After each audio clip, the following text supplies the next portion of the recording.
اعوذ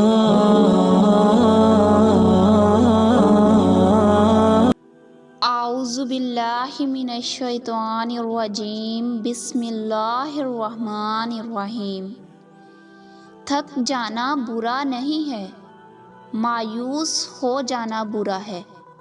مایوس انسان تب ہوتا ہے جب اسے اللہ کی طاقتوں پر، اس کی رحمتوں پر یقین نہیں رہتا، جب یہ بات بھول جاتا ہے کہ جس نے حالات پیدا کیے ہیں وہ حالات بدل بھی سکتا ہے۔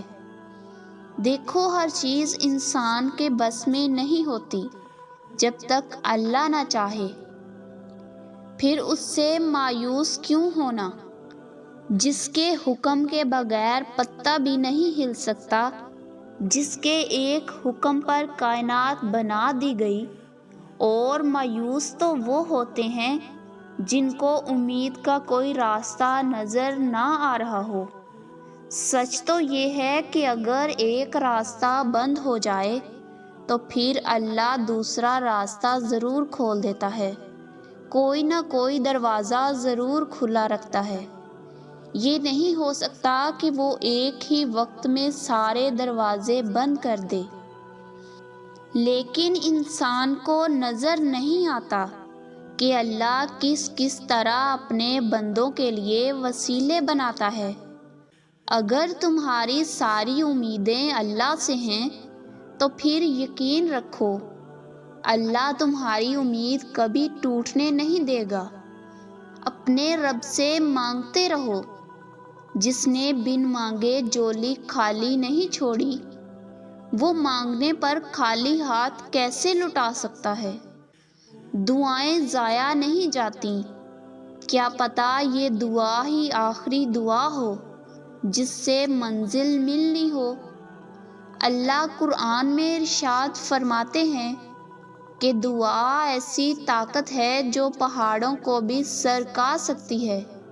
دعا نصیب بدل سکتی ہے، جو چھن گیا وہ دلا سکتی ہے، جس کے ہونے کا گمان نہ ہو اسے پورا کرا سکتی ہے۔ دعا غم کو مسکراہٹ میں بدل سکتی ہے۔ دعا اللہ کو منانے کی طاقت رکھتی ہے، اور دعا لا حاصل کو حاصل بنا سکتی ہے۔ کبھی ہوا ہے کہ ایک ماں اپنے بچے کو گپ اندھیرے میں روتا چھوڑ دے یا کہیں چھوڑ کر چلی جائے؟ نہیں نا۔ تو پھر وہ اللہ جس کی رحمتوں اور برکتوں کی کوئی حد نہیں، وہ رب جو 70 ماؤں سے بھی زیادہ تم سے محبت کرتا ہے، وہ تمہیں تنہا اور تڑپتا ہوا کیسے چھوڑ سکتا ہے؟ تمہیں کیسے تکلیف میں چھوڑ سکتا ہے؟ مایوس ہونا چھوڑ دیں، وہ عنقریب اپنی مدد بھیجے گا اور تمہیں یوں خوش کر دے گا کہ تمہیں لگے گا کہ تم پر آزمائش کا وقت کبھی آیا ہی نہ تھا، کیونکہ پہلے اللہ کی رضا ہوتی ہے، پھر انسان کو عطا کیا جاتا ہے۔ اور تمہارے لبوں پہ یہ جو دعا ہے یہی اللہ کی رضا ہے، اور ہر دعا قبولیت کی دعا ہے، اور یہ اللہ کی رضا ہے کہ تم مانگو اور وہ تمہیں عطا کرے، اور پھر تم بھی تو راضی ہو اس کی رضا میں، اللہ سے مانگ رہے ہو، اسے منا رہے ہو۔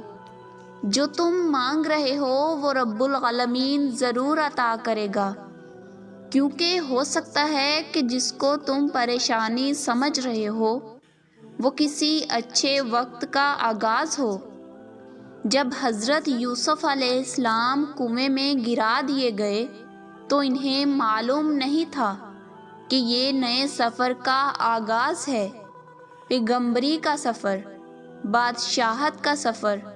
جہاں ایک دور ختم ہوتا ہے وہیں سے دوسرے دور کا آغاز ہو جاتا ہے۔ بے شک اللہ ہر چیز پر قادر ہے۔ تکلیفوں سے گزرے بغیر کیسے پتہ چلے گا کہ تمہارا رب مشکلیں دور کرنے پر قادر ہے؟ بن مانگے ہی سب مل جائے تو کیسے معلوم ہوگا کہ تمہارا رب سمیع العلیم ہے، دعاؤں کو سننے والا ہے۔ اگر سب تمہارے ساتھ رہیں تو کیسے پتہ چلے گا کہ اللہ کے سوا کوئی اپنا نہیں؟ ناممکن کی طلب اگر تمہیں نہیں دی جائے گی اور تم ناممکن سمجھ کر مانگنا ہی چھوڑ دو گے تو کیسے معلوم ہوگا کہ اللہ معجزے کرنے پر قادر ہے؟ مشکل اگر بڑی ہے تو بھی پریشان ہونے کی ضرورت نہیں، کیونکہ اللہ کے ایک کن کے بعد کچھ بھی ناممکن نہیں رہتا، اور جب وہ کن کہتا ہے تو دنیا کی ساری طاقتیں فیکون کرنے کے لیے متحرک ہو جاتی ہیں۔ دعاؤں کا کوئی رنگ نہیں ہوتا، مگر یہ جب رنگ لاتی ہیں تو زندگی میں رنگ بھر دیتی ہیں۔ جب اللہ کی مرضی ہوتی ہے نا تو پھر کسی کی بھی نہیں چلتی۔ اللہ کے بس میں سب کچھ ہے، وہ لمحوں میں تقدیر بدل سکتا ہے۔ ناممکن تمہارے لیے ہے، وہ تو ممکن کے وسیلے بنا دے گا۔ اگر ساری دنیا بھی تمہارے مخالف ہو جائے تب بھی تمہارا رب تمہیں تنہا ہی کافی ہے۔ تمہارے مخلص دل سے نکلی ہوئی دعا وہ تو کب کی قبول ہو چکی ہے، بس اس کا سامنا کرنا باقی ہے۔ اللہ ہمیشہ تو تمہیں نہیں آزمائے گا۔ اگر آج مشکل ہے تو کل کی آسانی بھی ضرور ملے گی۔ اللہ تمہیں اس تکلیف سے نکال کر معجزوں تک لے جائے گا۔ اگر وہ چاہے تو تمہارا دل بدل بھی سکتا ہے۔ کیا اس کے لیے مشکل ہے تمہارے دل کو اپنی خواہش کے مطابق بدلنا؟ لیکن اگر وہ ایسا نہیں کرتا تو یقیناً وہ راضی ہے تمہاری چاہت پر۔ بس تھوڑا صبر کرو اور دعا جاری رکھو۔